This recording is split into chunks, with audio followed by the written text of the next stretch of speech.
Ayun mga bossing ko, so nandito nga tayo ngayon sa bodega na Nakamura mga boss. So ito yung Enco niya na sobrang mura lang mga bossing.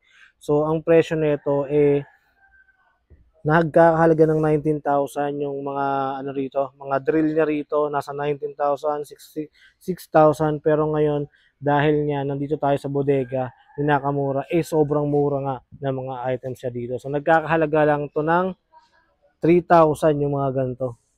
6,000 original price niyan pero kaya nyo kunin dito ng 3,000 na lang mga bossing. Tapos yung ibang drill niya dito mga bossing ko, ang original price nito is 19,000. Yan. Pero makukuha nyo siya dito ng 7,900 mga ganyan. Makukuha nyo siya dito ng mga 7,900 mga bossing yung mga drill niya dito. Yan. Tapos meron din siya mga compressor dito mga bossing. No? Yan. Meron din tayo mga lamesa dito na Uratex mga bossing. Sama ko na. Yan. Meron tayong mga Uratex dito na lamesa. For only 700 mo lang makukuha dito. Nakabox pa yan mga bossing. Ayan. Ayan. Sobrang dami mga bossing. Tapos itong electric pot mga bossing ko ay nagkakahalaga lang yan ng 200 pesos mga bossing. Tapos yung electric kettle natin dito na 1.5 watts, 2 liters. Ang presyo naman nito is 200 pesos lang din mga boss. Ayan. Tapos mga bossing ko dito sa part na to, so meron pa rin siyang mga items dito tulad nitong mga electric bike mga bossing yan. Meron sila dito for only 12.5 mga bossing ko. Meron din sila yan dito. Tapos meron din sila mga speaker dito mga bossing. Ayan,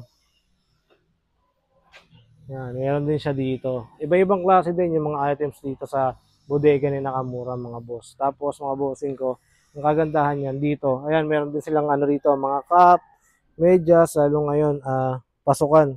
So, kailangan nyo yung medyas na yan. Tapos, mga pants, mga pantalon, meron din sila dito. So, ito yung Enco natin, mga bossing, pinex natin kanina. Yan, meron din tayo mga industrial pan dyan, mga bossing ko. So, ang rate lang yan is 1,000 plus to 200, to 2K lang, mga bossing. Yan. Tapos, ito mga water pump natin dito. Katulad na itong 1 HP na yan mga bossing ko. So, ang presyo lang na ito dito is 1,000 pesos. Yan, ganyan yung kalaki mga bossing yan. Malaki yan. Tapos yung maliit natin, nagkakahalaga lang ng 500 pesos yan mga bossing. Yan. So, meron din tayong mga dito. Ayan, skateboard, pambata. Ayan, meron tayong mga dito. Carrier ng baby mga bossing.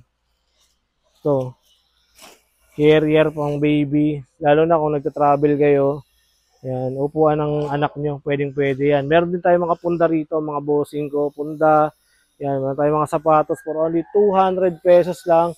So, bago na yung sapatos na mabibili mo rito. Tapos meron din tayo rito pang babae, mga boss. Ayan, sakto ngayon pasukan. So, ayan, pang babae. Mga tig 200 lang yan, mga bossing. Tapos, meron tayo rito, tigo 150 lang, mga bossing ko. 150 mo, isang ganito na yung makukuha mo dito. Ayan. Yan, meron din tayong tumbler. Yan, hindi yan basta-basta nawawala yung lamig tsaka yung init. Yan. Meron tayong mga appliances dito. Yan. Ayan, no. May mga appliances din tayo dito tulad ng washing machine. Yan, yung dalawahan na. Yan, meron tayong steamer. Ayan. Ayan, meron tayong single burner. Ayan, meron tayo dito. Tapos dito mga bossing ko, ito yung mga wall pan natin. Ay, industrial pan natin na nagkakahalaga lang ng 2,000 pesos mga bossing. Ayan. For only 2,000 pesos ang industrial pan natin dito. Tapos meron din tayong ganito, yung mga maliliit, no? Meron din tayo niyan. Yan. Tapos yung mga kitchenware na mga plastic, meron tayo niyan mga bossing. At syempre mga bossing ko, yan. Meron din tayong mga grease na dito, na compressor mga bossing. Tapos generator meron. Tapos iba't ibang klaseng yan, mga cordless drill tsaka drill na may wire mga bossing. Meron din tayo yan. Yan, tulad nito. Yan. Yan na makikita mo dito sa bodega na Nakamura. Yan. So pasyalan nyo na yung mga items na dito. Yan, meron silang mga solar lights. Yan, meron din sila dito. Tapos ito yung mga welding machine. So available din yan dito. Iba-iba yung watch. Yan. Merong 1.8. Yan, iba-iba yan. Ayan, power spray. Yan. Tool set. Yan. Welding machine. MIG. Ayan, oh. Meron din siya dito. Yan. Ibang-ibang klase mga bossing. So, ganito yung itsura ng bodega ni Nakamura. Dito sa Balagtas mga bossing ko. So, ilalagay ko yung complete address nito sa comment section or sa description ng mga boss. So, pasyalan nyo na. Isa to sa pinakamurang bodega dito sa Bulacan.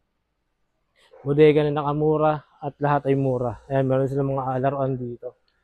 Ayan, oh. Dami. Mga bossing ko. So, pasyalan nyo na. Dito lang yan sa bodega ni Nakamura, mga bossing. So, yun lang mga bossing ko. Update na lang. Follow nyo na. I-subscribe na yung channel ko para updated kayo sa mga items dito. So, yun lang mga bossing. Let's go.